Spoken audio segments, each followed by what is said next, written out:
Voilà, duel sur la 5. Aujourd'hui, pour ou contre la vivisection, est-elle nécessaire à notre avenir?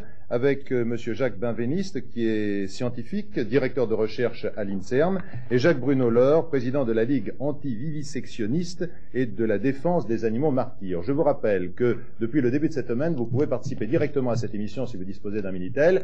Il vous suffit dès à présent de composer le 3615, code LA5, pour voter. Vous pourrez voter tout au long de cette émission afin de nous dire qui des deux interlocuteurs emporte votre adhésion. Alors je crois, Monsieur Benveniste, qu'il faut d'abord que vous expliquiez pourquoi les chercheurs ont besoin de faire des expériences sur les animaux.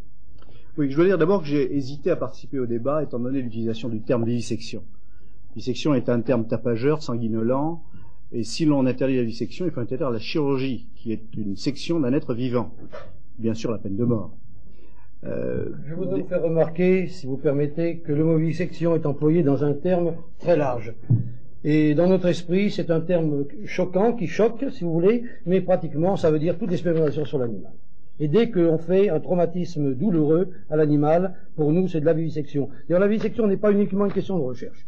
On en parlera peut-être tout à l'heure. Utilisons donc le terme expérimentation animale. Non, parce qu'il y a d'autres formes de vivisection. Il y a vraiment de la vivisection aussi, je vais vous le prouver tout à l'heure.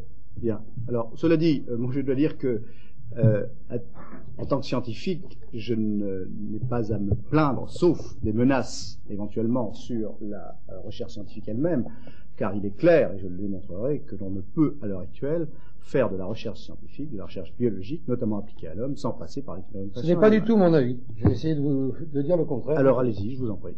Bon, alors tout d'abord, je voulais vous montrer un petit animal qui a failli être victime de la vivisection.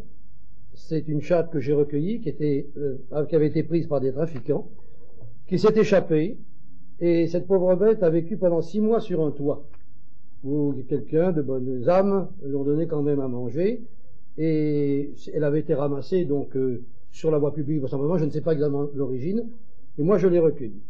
Alors, vous voyez, elle dit qu'elle est contre la vivisection, on la comprend. Elle a certainement des raisons très sérieuses de le dire.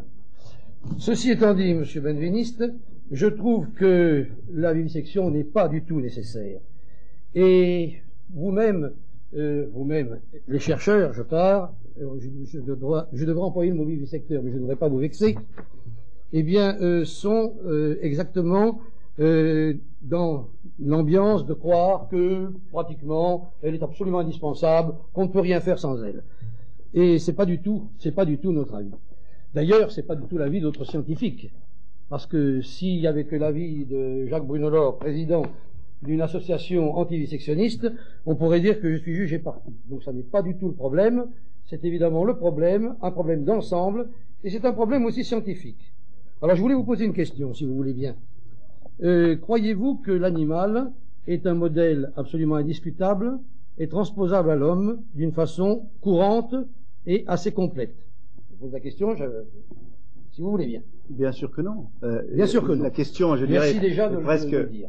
Si vous voulez me laisser répondre, Je vous en prie. la question, je ne veux pas vous vexer, mais elle est presque puérile. Il n'y a aucun modèle animal qui puisse correspondre parfaitement, par définition, puisque chaque espèce a un comportement différent à l'homme. Et d'ailleurs, nous faisons, et dans mon laboratoire en particulier, nous faisons de plus en plus d'expérimentations humaines chaque fois que c'est possible, c'est-à-dire sur le sang, sur les prélèvements, etc. Bon, là-dessus, il y a... sur les vieillards, on en fait aussi sur les enfants. Vous savez, la vivisection, le côté recherche a aussi quelque chose de caché, et quelque chose que je vais essayer de dénoncer tout à l'heure, parce que j'ai des choses aussi à vous dire. Alors, sur ce qu'on appelle la vivisection. Je vous propose, pour calmer un petit peu le débat qui démarre très fort, je vous propose de regarder ces images qui sont commentées par Antoine Masson à propos de la vivisection. Ils sont 7 millions en France à disparaître chaque année pour la recherche scientifique. 10 000 chiens, 5 000 chats, 3 000 singes et quelques 5 millions de rongeurs entassés, mutilés, opérés, décèdent par suite du traitement qui leur est infligé.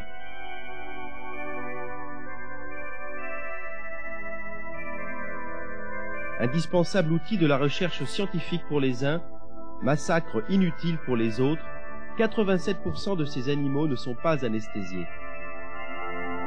Ne pourrait-on pas au moins atténuer leur souffrance ?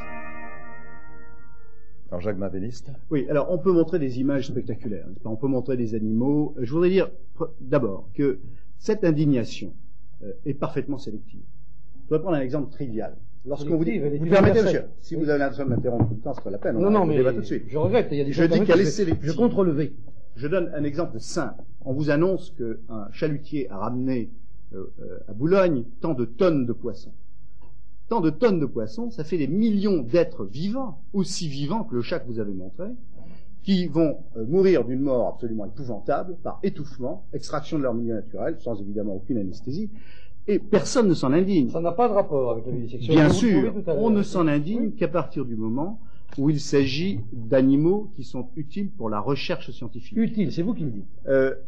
Par conséquent, ça c'est le premier point. Je ne comprends pas pourquoi il n'y a pas des manifestations devant les étalages des écaillés ou dans les restaurants de poissons où on fait bouillir les homards. Si vous permettez, je voudrais... Non, mais je veux répondre à votre question. Bon, répondez à ça. Je pense... Pourquoi avez-vous l'indignation sélective? Alors, je vais même apporter de l'eau à votre moulin, voyez-vous, je vais même apporter de l'eau à votre moulin, parce que je ne suis pas entièrement végétarien. Je le dis, je respecte beaucoup le végétarisme. Moi, je suis un végétarien à 80%, donc je ne peux pas dire que je le sois complètement. Et je pense que c'est une lutte d'espèces. Voyez-vous, je pense que les animaux se mangent entre eux. Vous n'ignorez pas. Bon, eh bien, les hommes mangent les animaux. Donc, pratiquement, là, c'est une lutte d'espèces. Il y aurait beaucoup à dire, la façon dont ils sont tués, la question des abattoirs, ça c'est tout à fait une autre chose. Et là aussi, il y a des horreurs à dire. Et là aussi, c'est de la vivisection. Mais le principe lui-même, ça n'a rien à voir avec vos tonnes de poissons. Il reste que je n'ai jamais vu une manifestation sur le port de Boulogne ou devant les étalages des écaillés. Je ne vois de manifestation. Ah si, je regrette. Alors, on n'est pas au courant. Parce qu'en Angleterre, il y a eu des boucheries détruites par le Fonds de libération anglais. En Angleterre, peut-être, mais pas en France. Alors, deuxièmement, je voudrais dire que ce qui me gêne énormément dans cette histoire, c'est que les chercheurs sont de façon permanente mis en accusation. Les chercheurs en biologie.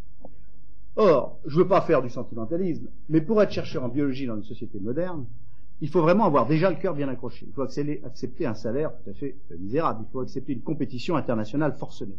Et il faut en plus se faire traîner de façon régulière devant l'opinion, comme si nous étions des êtres complètement insensibles, des assassins, et en plus, il y en a qui le sont, des gens stupides. Car quand vous avez donné comme définition de la vivisection le fait de couper des animaux dans la douleur, vous pouvez être absolument certain que si vous créez de la douleur chez un animal d'expérience, vous ratez votre expérience. Et il est absolument clair que c'est notre intérêt, si ce n'était pas notre sensibilité, d'anesthésier convenablement les animaux dans les laboratoires. Alors je vais vous donner également un exemple de recherche. Je vais vous parler d'un professeur qui s'appelle le professeur Brachet. Je ne sais pas si ça vous dit quelque chose. Non. Bon. Eh bien, le professeur Brachet avait fait une expérience sur un chien qui était la suivante. Il s'approchait du chien et il lui avait infligé, dit-il, c'est lui qui parle, plusieurs petites blessures avec un coup de canif, etc. Il s'était fait haïr de ce chien. Bon. Ensuite, il lui a crevé les yeux. Après lui avoir crevé les yeux, il s'approchait de lui. Le chien, évidemment, qui a le flair que vous connaissez, était absolument déchaîné.